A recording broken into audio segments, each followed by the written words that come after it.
Muy buenas a todos. Empezamos este canal que yo lo tenía pendiente desde hace mucho. Hoy vamos a hablar de un tema interesantísimo. Se llama teosis. ¿Y qué es eso? Bueno, que ya lo van a ver en el video. El tema es que no quiero ser demasiado monótono y pensando que sería mejor salir de la cueva, me fui a caminar un rato y, y grabé. Así que vamos.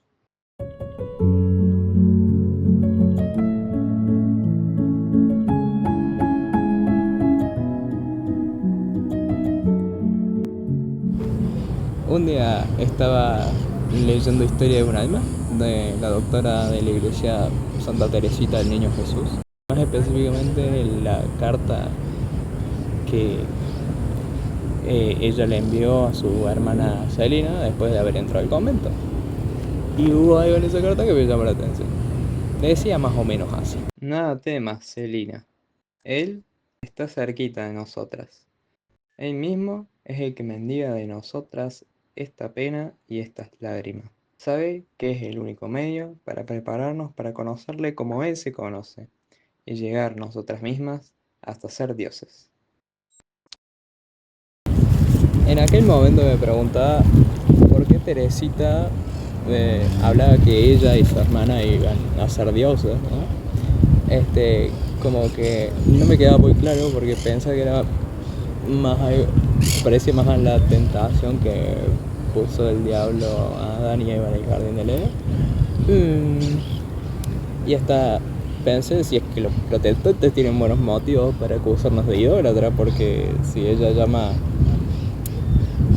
dice que van a ser dioses, es como medio raro, medio de muy politeísta. Me quedé con esas dudas, pero no le di mayor importancia. Pensé que había sido más un empleo poético que yo había utilizado en aquel momento y ya está, no le di más vueltas.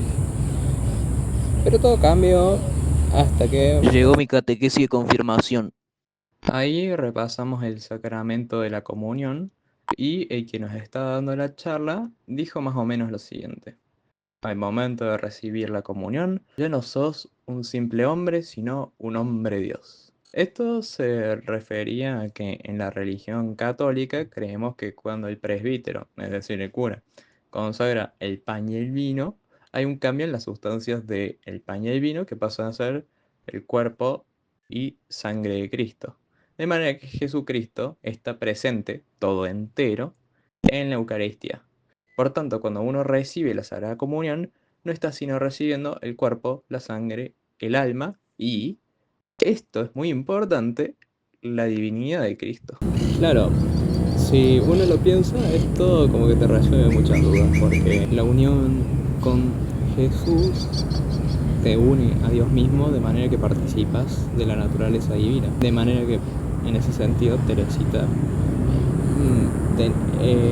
tenía un empleo bastante correcto a la hora de decir dioses. Sin embargo, no lo quise utilizar porque pensa, al menos no para los ángeles y los santos, porque creía que se podía prestar a mala interpretación.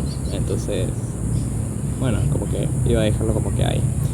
¿Cuál fue mi sorpresa? Que encontré un video de un cristiano ortodoxo en el que utiliza estos términos, pero los utiliza de una manera eh, más específica. Para aquellos santos o ángeles que participaban de la naturaleza divina de Dios, utiliza dioses, pero en minúscula, para eh, aclarar que se refería a una participación en la divinidad. En cambio, la divinidad misma, que es Dios, se utiliza Dios en mayúscula. Digamos, el Padre, el Hijo y el Espíritu Santo. Voy a dejarles el video de Harmony, que es cristiano ortodoxo en la descripción, porque creo que es muy interesante.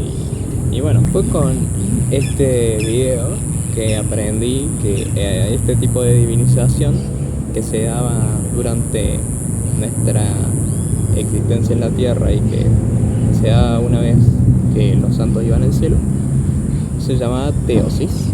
Bueno, Paco, vos me estás diciendo que la unión con Cristo, esta teosis, diviniza nuestra naturaleza y nos convierte en dioses con minúscula. Pero ¿dónde se encuentra esto en la Biblia? En muchas partes, de hecho. Se puede ver como en el libro del Génesis, Dios crea a los hombres a su imagen y semejanza.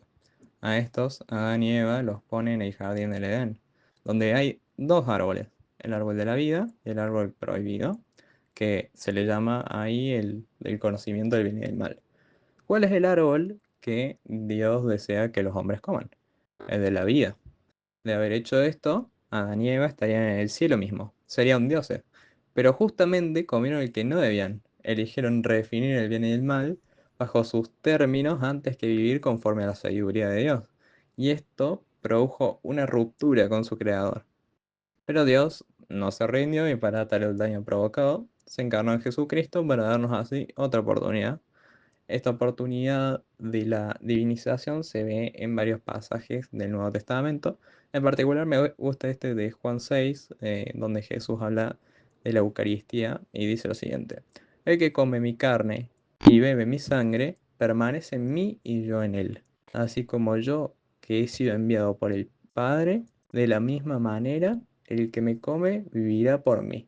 El apóstol Pablo da a entender a los corintios que existen más dioses, refiriéndose a los hijos de Dios, sean ángeles o santos, cuando afirma: de hecho, hay una cantidad de dioses y una cantidad de señores, pero para nosotros no hay más que un solo Dios. Y un discípulo de Pedro indica que nos hacemos partícipes de Dios cuando dice: se nos han concedido las más grandes y valiosas promesas, a fin de que ustedes lleguen a participar de la naturaleza divina. Y esto no quedó en un mero escaseo teológico que estamos haciendo nosotros los modernos, sino que los primeros cristianos, los discípulos y sucesores de los apóstoles, también hablaban en estos términos. San Justino Mártir, en su obra Diálogo con Trifón, lo afirma diciendo: queda demostrado que a los hombres se les concede llegar a ser dioses, ser llamados todos hijos del Altísimo. San Ireneo, conocido por ser sucesor del apóstol Juan, a finales de esa época, en su obra Contra las herejías, ratifica las palabras de Justino: no hemos sido hechos dioses desde el principio, sino al principio simples hombres, y luego al fin dioses, aunque Dios ha adoptado este proceder por su pura benevolencia. En el libro siguiente escribe: el Verbo de Dios, nuestro Señor Jesucristo, quien por inmenso amor se hizo lo que nosotros somos a fin de elevarnos a lo que Él es. San Atanasio también sigue el mismo razonamiento, porque el Hijo de Dios se hizo hombre para hacernos Dios. San Agustín, en uno de sus sermones sobre el nacimiento de Jesús, lo dice en palabras similares: para hacer dioses a los que eran hombres, el que era Dios se hizo hombre. Y así podría seguir citando un montón de padres de la iglesia, pero no con menos autoridad, cito las palabras de Santo Tomás de Aquino. El Hijo único de Dios, queriendo hacernos partícipe de su divinidad, tomó nuestra naturaleza a fin de que, hecho hombre, divinizase a los hombres. Y bueno, tras citar varios ejemplos y dar prueba de mis palabras, me preguntarán: sí, muy interesante, Joaco, pero ¿a qué quieres llegar con todo esto? Bueno, a lo que quiero llegar es que la amistad con Dios es mucho más profunda de lo que uno podría pensar de lejos. Porque a lo mejor uno entiende que se trata de una simple subordinación en la que Dios quiere que seamos sus míseros sirvientes y esclavos, pero en realidad es una amistad de iguales en la que tu semejanza con Dios te une a Él y te hace igual a Él. Él quiere que tengamos una amistad de amor y confianza hacia Él y en Él, porque es con Él y en Él donde se encuentra la verdadera felicidad. Él soporta nuestras debilidades, nuestras iniquidades, todo para que podamos volver a estar hechos a su imagen y semejanza. Eso es la teosis.